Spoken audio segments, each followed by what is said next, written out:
राम नाम की लूट है, लूट सके तो लूट, लेकिन सियासत में तो राम के नाम पर कईयों का बेड़ा पार लगा, कईयों की राजनीति चमकी।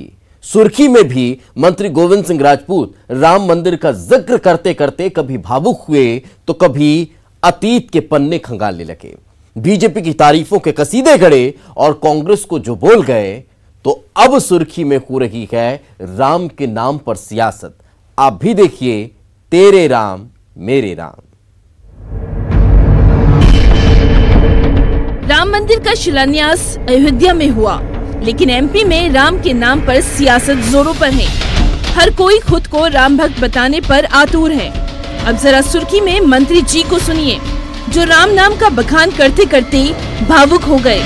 आस्था के इस रंग के साथ सुर्खी में आस्था पर क्या सियासी रंग भी चढ़ गया है? और पूरा देश खुशियां मनाएगा वैसे ही जैसे अयोध्या से भगवान राम लौट कर आए। सुर्खी में भी हमने कहा है कि सुर्खी विधानसभा के हमारे एक एक घर में शाम के रात में दिया जलाया जाएगा। हर मंदिर पर हमारी रामधुनें होंगी। बार बार मंच से बीजेपी पार्टी का बखान करते नहीं थक रहे मंत्री गोविंद सिंह राजपूत। वो खुद को खुशनसीब मान रहे हैं कि वो बीजेपी का हिस्सा है। बार बार जनता के सामने ये कह रहे हैं कि राम मंदिर निर्माण में बीजेपी का जो योगदान रहा, उसे बताने के लिए वो अपनी जिंदगी के पन्ने भी पलट रहे हैं, जिनके सामने उनकी छात्र जीवन की सारी यादें ताजा हो रही है। और मुझे खुशी है कि मैं उस भारतीय जनता पार्टी का सदस्य हूँ जिस भारतीय जनता पार्टी में जब मैं छात्र जीवन में पढ़ता था और हमने देखा राम शिलाएं गांव-गांव से चल रही थी। राम मंदिर के लिए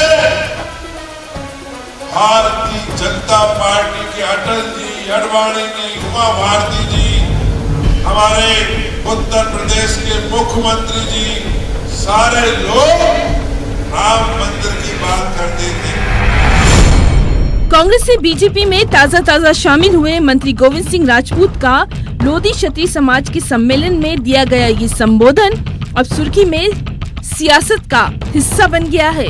इस संबोधन पर सियासत तेज हो गई है, क्योंकि मंत्री जी तो ये तक कह गए कि कांग्रेस उस वक्त राम में नहीं थी। लेकिन उस समय पूरा देश तो राम में था, मगर कांग्रेस राम में नहीं थी।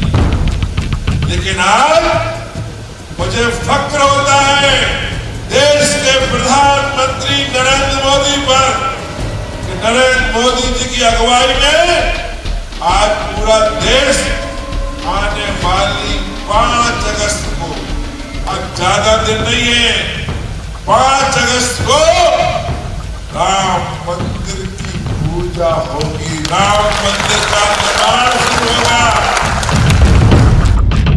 इसके बाद तो सियासत तेज होनी ही थी। सियासी बयानबाजी शुरू हो गई। वही कांग्रेस तो राम मंदिर का श्रेय तत्कालीन प्रधानमंत्री राजीव गांधी को दे रही है। सवाल है कि क्या इस मुद्दे को कोई भी सियासी पार्टी छोड़ना नहीं चाहती? सवाल उपचुनाव की 27 सीटों का है क्या? यानी अब राम के नाम पर सुर्खी में सियासी बिसात बिछ गई है। सवाल है कि क्या राम मंदिर के मुद्दे को उपचुनाव की 27 सीटों पर सियासी पार्टी भुनाने की कोशिश कर रही है?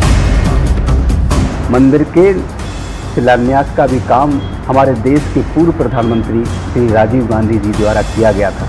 आज इस तरीके से भारतीय जनता पार्टी में जाकर ये सब भूल गए आप इसको यह चीज़ याद रखना चाहिए।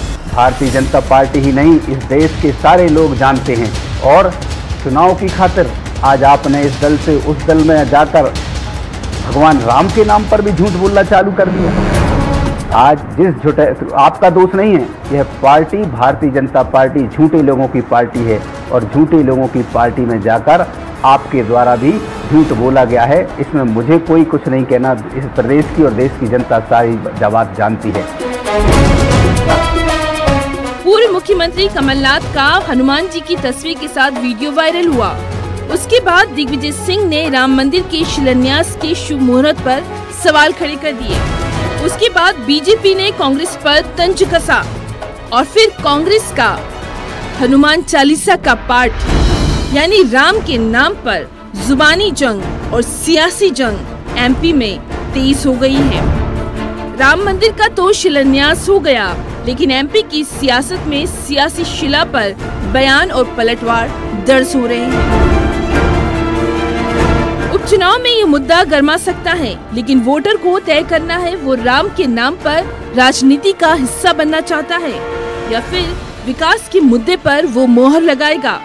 सवाल तो ये भी है कि राम के नाम पर ये रार क्यों, ये तकरार क्यों।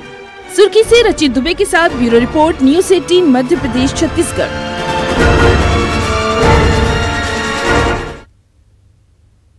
तो चुनावी चकल्लस में अभी सियासत के कई दांव देखे जाने बाकी हैं। करिए थोड़ा सा इंतजार, हम हाजिर होते हैं इस छोटे से ब्रेक के बाद।